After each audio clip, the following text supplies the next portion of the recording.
করেছিলেন।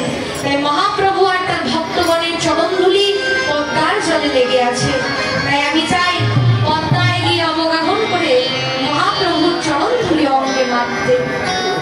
রাজা বলল বেশ তাই হবে, যাবি যখন তোর জন্য আমি একটা সোনার পালকি ডেকে দেই।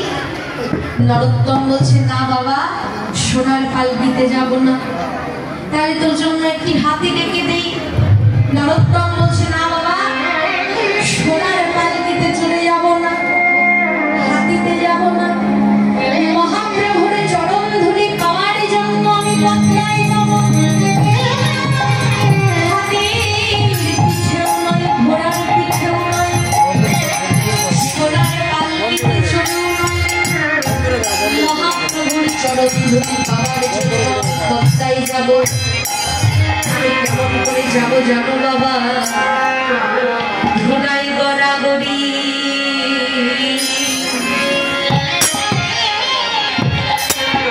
গড়াগড়ি দিয়ে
ধুলাই গড়াগড়ি দিতে দিতে পদ্মার জলে গিয়ে উপস্থিত হল।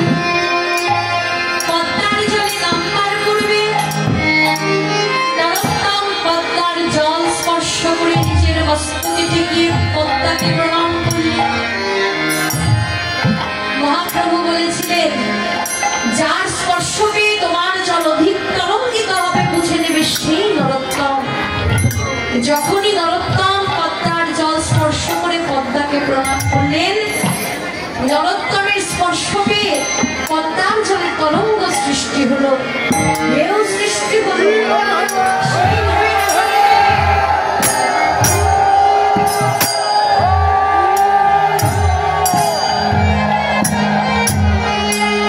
সেই ঢেউ নরোত্তমকে পদ্মার জলে ডুবিয়ে নিয়ে গেল। নরোত্তম পদ্মার জলে ডুবে গিয়ে দেখলো তার সম্মুখে একটা দেবী মূর্তি বসে আছে।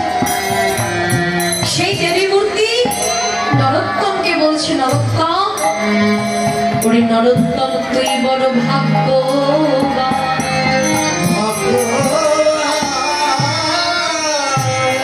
ওরে নরোত্তম, যে প্রেম অন্য কোনো কালে অন্য কোনো যুগে দান করা হয়,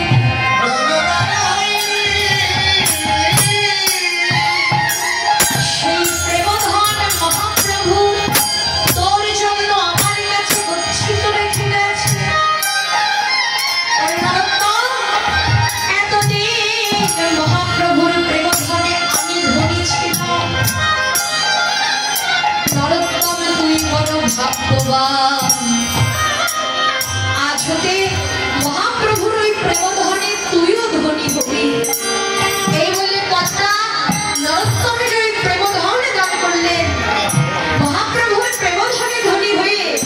নরোত্তমের অঙ্গের বর্ণ ছিল শ্যাম বর্ণ কালো। মহাপ্রভুর ওই প্রেমধ্বনি ধ্বনি হয়ে নরোত্তমের শ্যাম বর্ণ দূরীভূত হয়ে নরোত্তম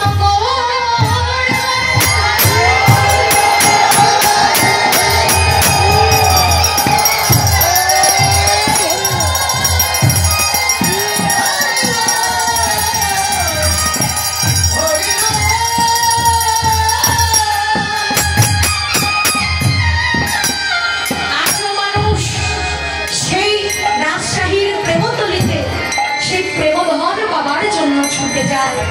মহাপ্রভু আমাদের জন্য হরি নাম দান করেছে, শুধু নাম নয়, নামের সঙ্গে দান করেছেন অনর্পিত প্রেমধন।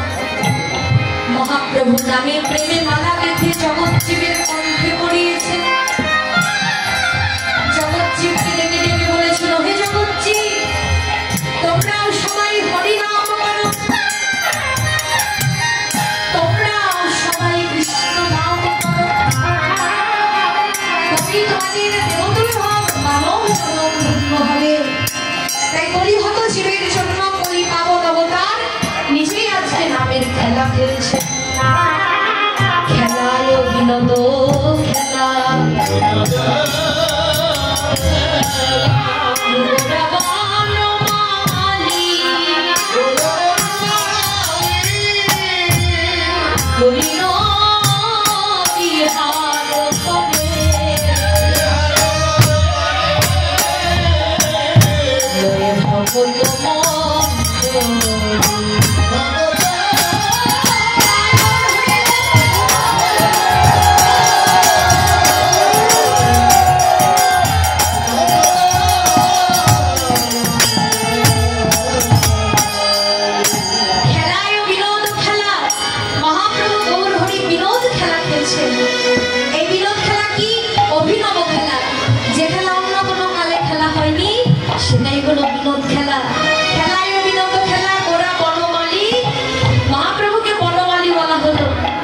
জগতে আমরা কাদের বনমালী বলি?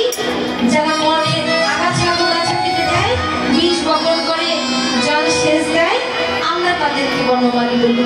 কিন্তু বৈষ্ণব গীতকর্তা মহাপ্রভুকে বনমালী বললেন। মহাপ্রভু কোন বনের বনমালী? মহাপ্রভু আমার আপনার হৃদয় বনের বনমালী। কারণ মহাপ্রভু আমার আপনার হৃদয় বনে হরি নাম কৃষ্ণ নামের প্রেম বীজ বপন করে দিয়েছে। পৃথিবীর উষ্ণগণ কুকামনা কুবাসনার বাতাস থেকে সে কৃষ্ণ নামের প্রেম বীজ আমার এখনো অঙ্কুরিত হলো না। এই চিত্তরূপ দর্পণ মলিন হয়ে আছে। দর্পণ হলো আয়না, আয়নার সামনে দাঁড়ালে আমরা নিজ বদন দেখি, কিন্তু এই আয়নায় ধুলাবালি কাদামাটি লাগানো থাকলে নিজ বদন দেখা যায় না। ঠিক তেমনি আমার এই চিত্তরূপ দর্পণ মোহমায়ার ধুলাবালি লেগে মলিন হয়ে আছে। এই চিত্তরূপ দর্পণকে মার্জন করতে হবে, কিন্তু কি উপায়ে আমরা আমাদের মনের ময়লা দূর করব? জানাচ্ছে স্বয়ং মহাপ্রভু শিক্ষাষ্টকের শ্লোকে। কি বললেন? যে তো দর্পণ মার্জন ভাব মহাদামাগ্রে নির্বাপন বিতরণ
আমাদের বচন মার্জিত হবে চিত্তরূপ দর্পণ মার্জিত হবে।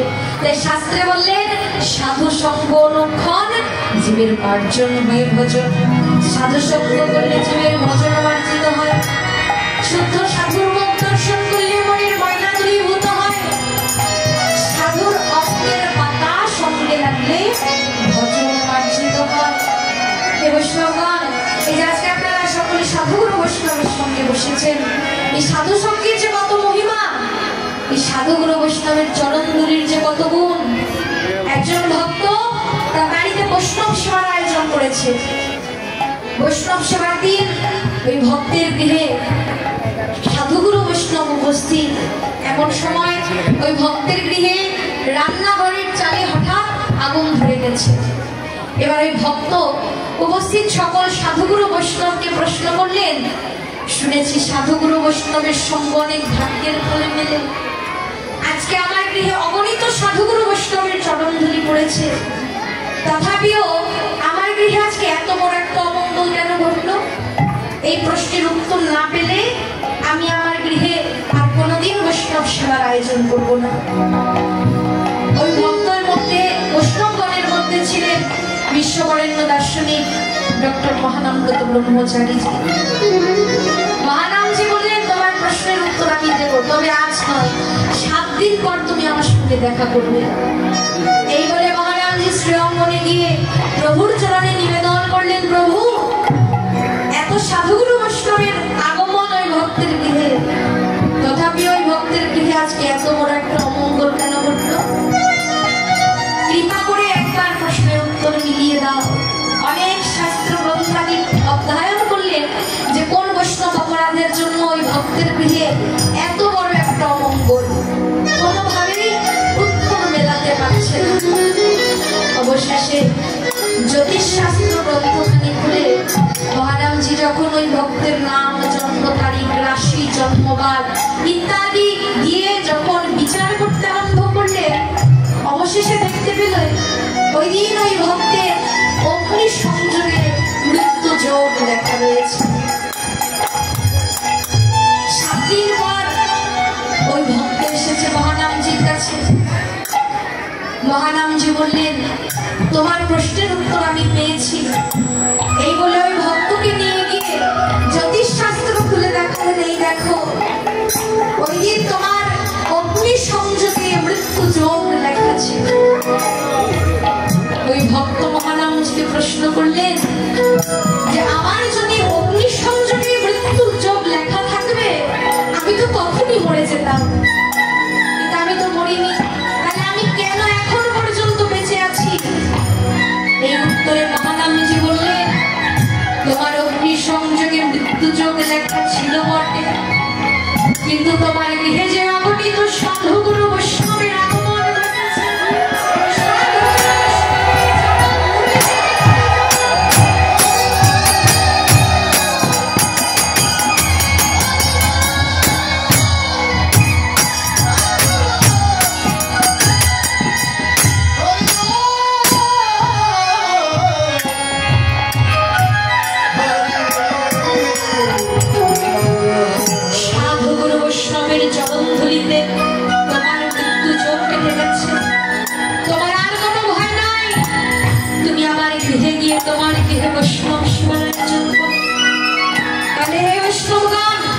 সাধুগুরু বৈষ্ণবের চরণ ধুলির এমনই মহিমা যে সাধুগুরু বৈষ্ণবের চরণ ধুলির গুণে মৃত্যু যোগ কেটে যায়।